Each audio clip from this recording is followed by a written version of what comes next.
How old are you? 14. A 14-year-old boy is handcuffed in the back of a Texas patrol car. But what did he do wrong? Here's the thing, man. Like, you have to stay here unless they decide to let you go somewhere else. Dude, I'm not going in there. Well, we're going in the house, so stop. He's being forced by armed police against his will to go back to his mom. And it's not the first time he was shackled like this, because he wants to be with his dad. Look what happened the year before. This is state law. This is Texas. I have to do what that court says and what that judge says. This time, the middle school student is being led from Western Middle School in Frisco, the school the teenage boy wanted to go to. His father is powerless to stop the cops. We are not trying to keep you from your son. We want you, every party to have their chance. You're kidnapping my son right now. Aiden Wright is one of the countless victims of a Texas family court system that often ignores the voice of the children. Are you a lawyer? No, I am not a lawyer. As if you have to be a lawyer to talk in the hallway of a public courthouse.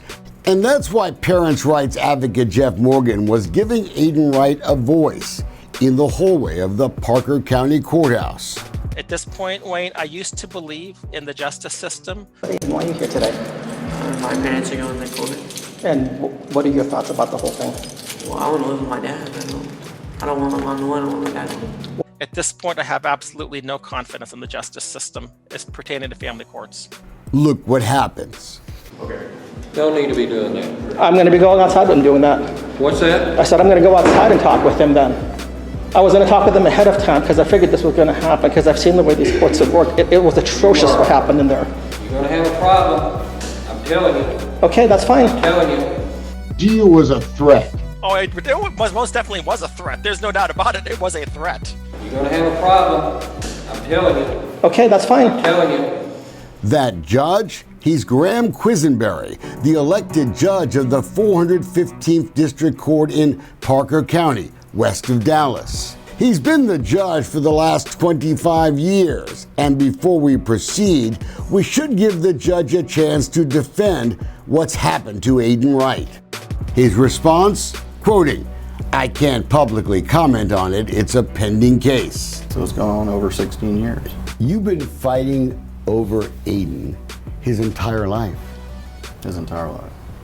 It's cost me everything, but I would never stop fighting for him. He wants to live with me, and I'll do everything I can for him to get to enjoy the remainder of his childhood.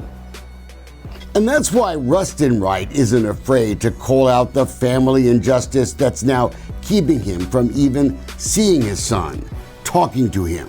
It's a year and a half this father will never get back. And why you can't see him? No, the judge would throw me in jail. He issued a no contact order. There's no question that Graham Quisenberry is the judge, but should he really have the legal authority to keep Rustin and his son apart? That no contact order, it was issued right after Rustin Wright legally removed his fight to federal court. That should have meant the Texas court stood down. Seems like pretty clear English to me, but not in Parker County. I don't know how to describe it either. I mean, it's a nightmare. It really is. I mean, I've got a good kid. He deserves to have a dad. And this judge has court ordered him fatherless for the last year and a half. How did we get here? 11 years ago, a Lamar County District Judge signed an agreed custody order. Like virtually all Texas kids, Aiden would spend more time with his mom. This was not a divorce case, not a marriage. Aiden was born from a brief relationship. But there were rules in the custody case. Quoting, "The party shall not remove the child from Lamar and Collin counties without a further order of the court or by written agreement signed by the parties." Aiden's mom, she ignored that order and moved the young boy to Parker County, 160 miles away. And if you thought she'd be in trouble for doing it, welcome to Texas. You'd be wrong. The allegations against the longtime public servant are egregious. Hundreds of pages of complaints. The judge who had signed some of the earliest controversial rulings in this case was Eric Clifford of the 6th District Court. If you keep up with judicial misconduct in Texas, and you should, well, he's a rock star. Clifford resigned and agreed to never be a judge again. Among the complaints, the fight over Aiden. In 2018, a judge from a different court, Judge Will Baird, transferred the case where the mom had moved. Maybe that's why Aiden's mom now has the judge as a Facebook friend in the small town of Paris. And since then, Rustin has been fighting all the later court orders that have been issued as void, even trying to get federal courts to stop the injustice. He's even been arrested for interfering with child custody. His complaints about the mom's interference with his rights have gone ignored, and he's had a hard time finding a lawyer who's willing to call out the judge. Rustin ran into a problem we find a lot in these courthouse investigations. Lots of lawyers don't like to start these kinds of fights because they don't want to make the judge mad at them, because they have to go back in front of the bench. I do know that he's been representing himself a lot of the time. He's been, I think, pissing people off. But now Rustin's got a new lawyer who fights for fathers. Typically, the fathers are reduced to visitors when they go to court, right? And if you fight that, if you don't just accept it, you're going to be considered a bad guy. I think it's a shame. I think he's doing the right thing, absolutely. Whether it be on principle for the best interest of Aiden. Well, I want to live with my dad. Shouldn't we all care about what Aiden wants, Your Honor? He's now been sent to a boarding school in Omaha, Nebraska. He risks losing another year in a Texas high school, the one he wants to go to.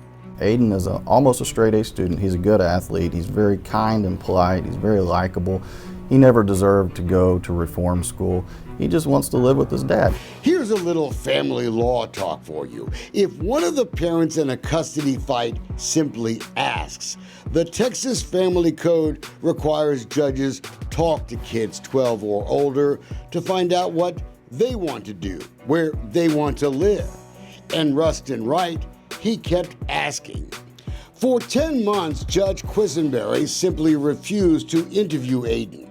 And for Aiden, that meant his entire freshman year was lost at the Texas high school he wanted to attend. It's a life experience the boy will never get back. Quisenberry finally did see Aiden in his chambers in the summer of 2020. But ever since, the judge has simply refused to let Aiden's father see the transcript of what his own son said. We think that's injustice. Aiden is now finishing this school year at a boarding school all the way up in Nebraska instead of a high school here in Texas. That's injustice too. Why hide the voice of the children, Judge? This boy wants to be with his dad. Yeah, no one that I spoke to in this case is oblivious to that fact. Everyone that I spoke to in this case knows that this is what he wants. So why not? That's the $1 million question. I think that he's devastated that he's not able to connect with dad. Wrong answer in this place. The court-ordered therapist, he got the boot. There are no barriers as to why this man cannot have access to his son. You're going to have a problem. Later this month, yet another court hearing in a fight that has spanned this young man's entire life. Aiden is now 16 and a half. Is that justice? You're going to have a problem. Judge Quisenberry has ruled the courthouse here for a quarter of a century.